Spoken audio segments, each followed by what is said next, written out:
On DG.com. So here go for another video, and nagre-report tayo ngayon sa .10.end run dahil di-launch dito ng Honor Philippines yung kanilang flagship na foldable, which is the Honor Magic V2. Finally dumating siya sa Pilipinas, and makita niyo naman yung mga all of the sides nitong flagship foldable phone na ito. So makita nyo naman wala siyang headphone jack, the usuals, yung camera grill, and ramdam ko talaga compared to sa Fold 4. Yes, hindi ko pa nahawakan yung Galaxy Fold 5 until now ng Samsung, na talagang ramdam mo talagang manipis, and ito sa pinakamagaan na flagship foldable phones na check ko.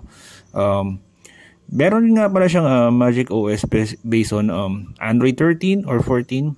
And nakita niyo naman yung transitions niya from using the cover screen, or I mean the foldable screen, from my transition to sa cover screen is napaka-smooth niya. This one nga pala sa 12 gigs RAM, 512 gigabytes of storage. Meron nga pala siya Snapdragon 8 Gen 2, which is not bad naman, despite na kasi kaka-announce lang naman yung Snapdragon 8 Gen 3 processor. And for this particular smartphone, kayang-kaya niya mag-shoot ng 4K 60 FPS sa rear camera, which naka-upload na dyan sa video section ng YouTube channel na to yung camera sample nun. Ito kasi while pang mga ganong kabigat na 4K 60 FPS. So makikita nyo, expected for a flagship phone na marami siyang camera features if to compare to sa recently announced na Honor X8P. So syempre yan nyo, as a proof, you can even shoot na 21:9 na 4K video, pero ang sinut lang natin for the sample was the 16:9, which is yung standard natin. Syempre meron din nga pa na tong watermark, syempre tong phone na to. So yeah, makita nyo. Siyempre, we're shooting this phone.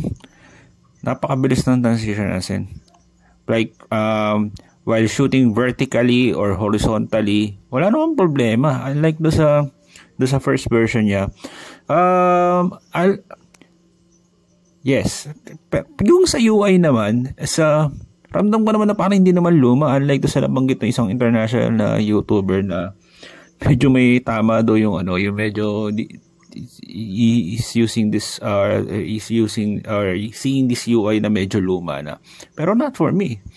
And this one, check pa natin na it can go up to 40K or 40 times zoom sa rear camera shooting video, or sorry, sa photo yun, pero kung sa video it can go up to 10.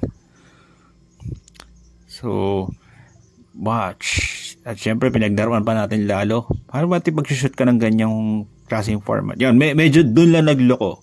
Kailangan, dapat yan, mag-aayos ng rotation niya para makapag-shoot ka ng photo or video in that particular scenario. Alam kung siguro magsiselfie ka or wala kang time na, wala kang tripod para magpatong ka ng selfie mo for that, using that phone. And this one nga pala is 79,999 pesos. And ito na. Ito yung nilaunch recently sa MWC 2024. Ito yung Porsche design na Huawei Magic V2 RSR. Yes. Makikita nyo yung likod niya is inspired siya doon sa mga kotse ng Porsche. Yung flyline yata yung tawag doon sa design nun. Same pa rin naman yung pwesto ng USB port, ng mga speakers, nung lagay ng SIM card. Siyempre ang pinaka biggest difference nito is yung camera grill, tapos yung likod mukha siya doon sa mga sa mga inspired siya sa mga previous na mga kotse ng Porsche. And syempre yung UI na talagang ibinagay talaga kung yung inask na design or yung tinimplan design ng Porsche design for this collaboration. Fortunately, either nagkaroon yung sabihin yung launch din sa Pilipinas, tsaka yung launch sa Pilipinas is hindi nabanggit yung Philippine price na ito. So hindi natin alam kung ilalabas ba sa Pilipinas. Pero nung ina-launch sa MWC 2024 recently, ang price na ito is 2,699 euros. Ang isa pang difference nga pa nito kumpara doon sa normal na Magic V2, 1 terabyte na siya. So, doble ng storage. So, expected naman kung i-direct conversion mo siya yung 2,699 euro sa Pilipinas. Usually, mas mura yung Philippine price nito. Lalabas mo ito sa Pilipinas. Hope you like this channel. Follow social media. So, you should reload this run from RonDG.com. Thank you very much for watching. RonDG.com. So,